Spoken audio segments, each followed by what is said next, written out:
Merhaba, kanalıma hoş geldiniz. Bugün sizler için fındıklı şekerpare tarif vereceğim.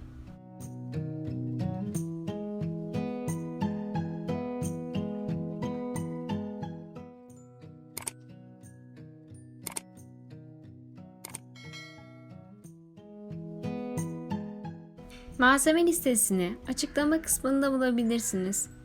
İyi seyirler. İlk olarak şerbetini yapmakla başlayalım. Tenceremize 2,5 su bardağı şeker dökelim. 3,5 su bardağı da su.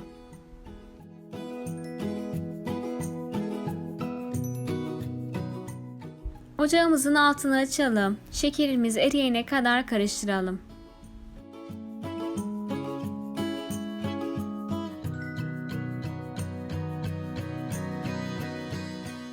Daha sonra üzerine birkaç damla limon suyu dökelim.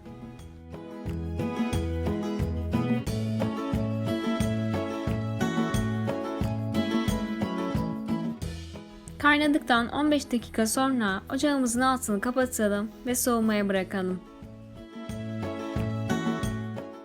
Hamurumuzu yapmaya başlayalım. Oda sıcaklığında 4 yemek kaşığı tereyağı,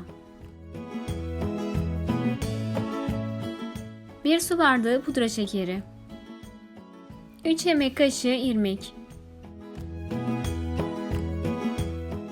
1 su bardağı sıvı yağ, 2 adet yumurta ve 1 paket de vanilya ekleyip karıştıralım.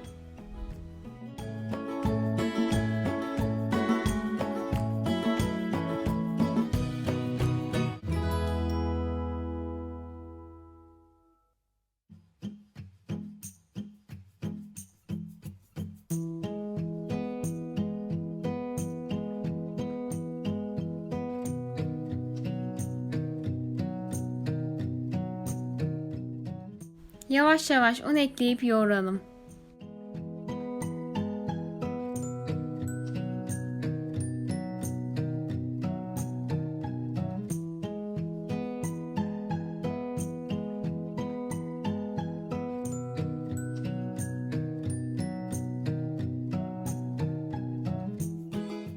Bir pakette kabartma tozu ekleyelim.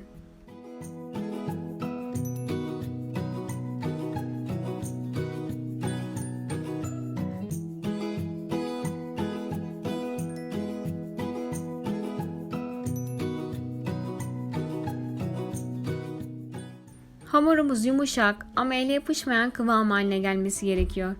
Toplamda 3,5-4 su bardağı un yeterli oluyor. Tepsimizi yağlayalım. Hamurumuzdan parçalar alıp ceviz büyüklüğünde yuvarlayalım.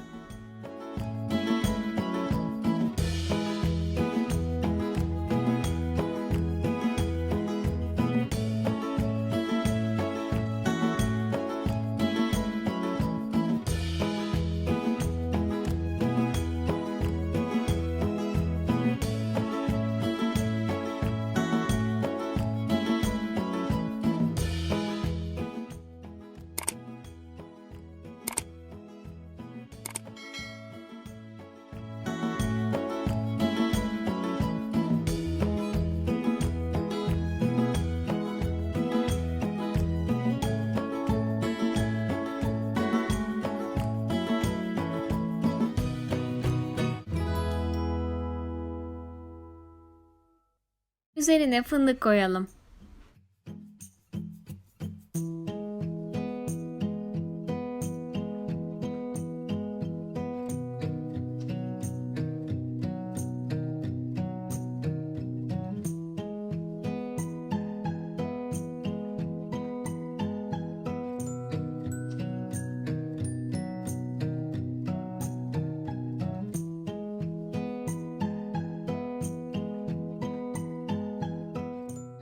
...180 derecede üzerleri hafif pembeleşinceye kadar yaklaşık 25-30 dakika kadar pişirelim. İlk sıcaklığı çıktıktan sonra soğuk şerbetimizi üzerine dökelim.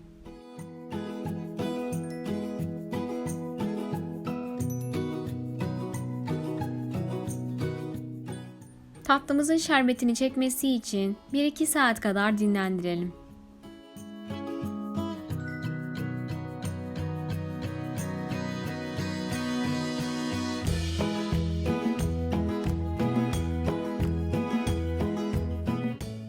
Şerbetini çeken tatlımızı dilediğimiz gibi servis yapalım.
Lezzetini seveceğiniz, yumuşacık, şerbetini tam çeken şekerparemiz hazır.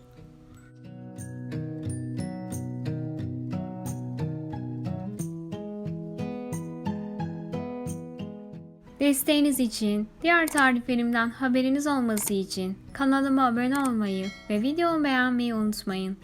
Deneyecek arkadaşlara şimdiden afiyet olsun.